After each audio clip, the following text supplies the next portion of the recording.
Ya. Nah, tolong bujuk saya supaya sholat. Puasa saya lakukan, semua saya lakukan kecuali sholat. Ketika Allah perintahkan ibadah-ibadah yang lain, itu cukup perintah ayat saja turun. Allah perintah haji, ayat saja turun. Allah perintah puasa, ayat saja turun. Allah perintah bayar zakat, ayat saja turun. Tapi ketika Allah perintah sholat, tidak boleh ayat turun. Nabi dijemput oleh 2 malaikat, kemudian diajak naik, ketemu dengan Allah untuk menerima perintah ini. Kenapa? Karena perintah ini sangat penting. Mas, saya boleh dagang, bayar zakat sambil nyanyi. Saya boleh haji sambil nyanyi.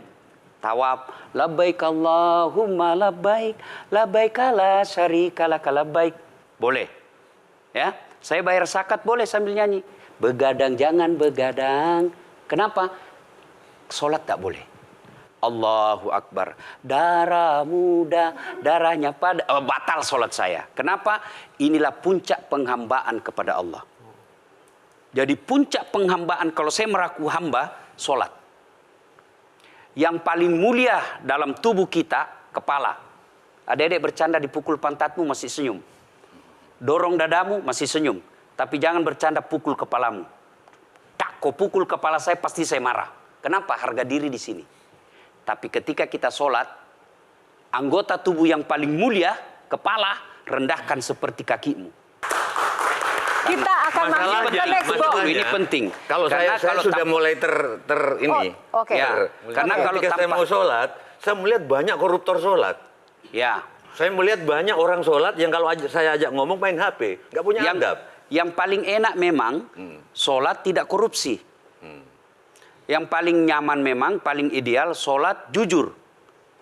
Tapi wala talbisul haqqa bil batil, kata Allah. Allah tidak mencampurkan antara hak dan batil. Sholatmu beda, puasamu beda, maksiatmu beda. Itulah sehingga Allah hadirkan 2 malaikat. Rakit dan atid. Mencatat yang baik di baik, yang salah salah. Tapi ini setan kan tidak membiarkan itu. Maka setan masuk. Nah, dia sholat tapi dia korup. Tapi Allah Maha Adil. Maka ditimbanglah nanti. Mana yang lebih banyak, kebaikanmu atau keburukanmu. Kalau dia baik amalnya, tapi tidak ada sholatnya, sia-sia. Kenapa? Passwordnya kebaikan itu, kuncinya itu adalah sholat. Ustadz ketika naik haji, naik pesawat. Pesawat itu mungkin dibikin orang yang nggak sholat. Iya, betul. Terus gimana dong? Nah, kursi itu mungkin dibikin orang yang nggak sholat. Iya, betul. Terus? Nah, bagi orang yang tidak sholat itu, Allah nanti perlihatkan amalnya. Yang ciptakan listrik ini luar biasa amalnya. Iya. Saya bisa dakwah karena ada mic. Iya. Dan mic itu dari orang non-muslim yang ciptakan. Maka Allah nanti pamerkan. Ini kau punya amal. Ini 10 guda, 10 miliar kau punya amal. Mana passwordnya? Mana kuncinya? Kuncinya itulah sholat. As-sholatu imanuddin, as-sholatu miftahul jannah. Sholat itu kunci kebaikan, sholat itu tiangnya agama. Sebuah bangunan, dia bisa berdiri tanpa dinding. Sebuah bangunan, dia bisa kokoh tanpa atap. Tapi ketika bangunan tidak punya tiang, pasti tidak kokoh. Tiang itulah dalam agama, sholat. Dia tidak husuk, tidak ada urusan. Allah tidak hitung kamu husuk atau tidak. Kamu datang deh sujud sama saya. Ya. Sudah sholat, idealnya dia bersih. Karena tidak mungkin sholat kalau dia tidak wudhu. Tapi kok ada orang sholat tapi jorok. Buang sampah sembarangan. Itulah keberhasilan setan menggoda kita. Itulah sebabnya kita minta perlindungan kepada Allah. Kenapa ketika melontar 3 jumroh?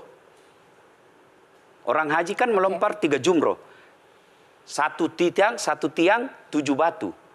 Kenapa tidak dikumpul saja itu? 1 kali lempar, tak, tak, tak. Kenapa? Kenapa mesti 3 hari dan kenapa mesti 3 titik? Itu pesan moralnya, melawan setan itu perlu napas panjang. Dengar azan, jangan pikir setan, dia tebar itu. Tidak usah kau sholat, nanti kau tua. Anggaplah pergi sholat, setan menyerah, tidak. Buru-buru kamu, buru-buru. Akhirnya apa? Wudhu tidak sempurna.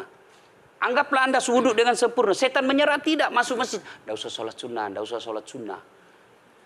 Prinsipnya setan, kalau dia tidak bisa dikalah, jangan untung. Nah, gimana Mbak Teja? Udah teryakinkan? Oke. Insya Allah.